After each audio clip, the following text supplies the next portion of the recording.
appears as if the children made contact with trees in the midst of their fall, which hopefully helped cushion the impact, the final impact. So I'm sure that contributed to them being okay, or in as best condition as could be expected. Secondly, the prompt response.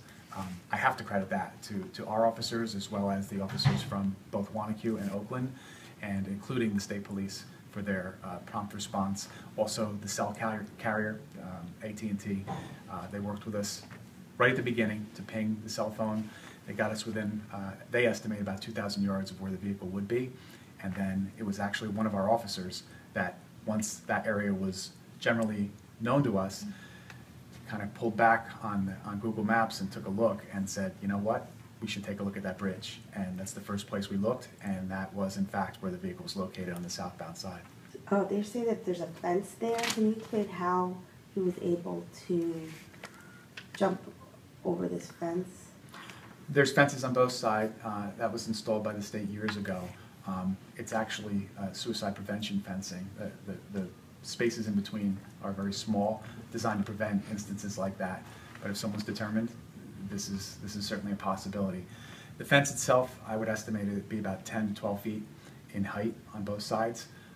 The vehicle was parked on the shoulder of the roadway, and we can only surmise. We don't have any eyewitnesses. We don't have any video that we know of any of this. We've asked the public if anyone's seen anything to please contact us or the New Jersey State Police, who are the primary investigators in this, as it happened on the interstate.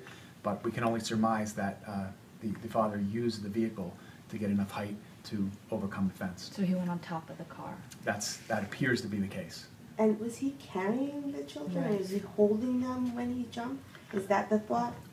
Once again, that's one of the reasons we're asking for public assistance. We simply don't know. It's a difficult fence to get over, so it would be tough to imagine that he would be carrying the children. So we're not sure exactly what happened.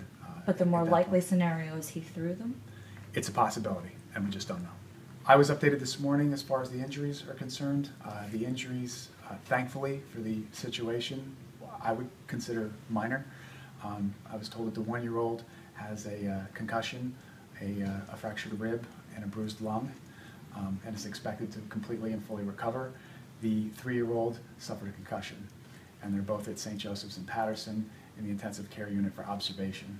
They're both expected to make a full and complete recovery. Once the vehicle was located and the vehicle was cleared to make sure that there was no one inside, underneath, or anywhere around the vehicle, the officers made the only assumption in that scenario was that people had gone over the side of the bridge, which is in fact what happened. So again, this is where the assistance of our fellow police officers in Wanaque and Oakland helped out. They're familiar with the area, and they actually, with our officers, went over to an access off of 287 that got them down to a footpath that led them to directly under where the vehicle was positioned, and that's how we located them. Both children were conscious and obviously upset when officers arrived. I believe one child was lying prone, and the second child was sitting up. Again, all 3 of those victims were in very close proximity.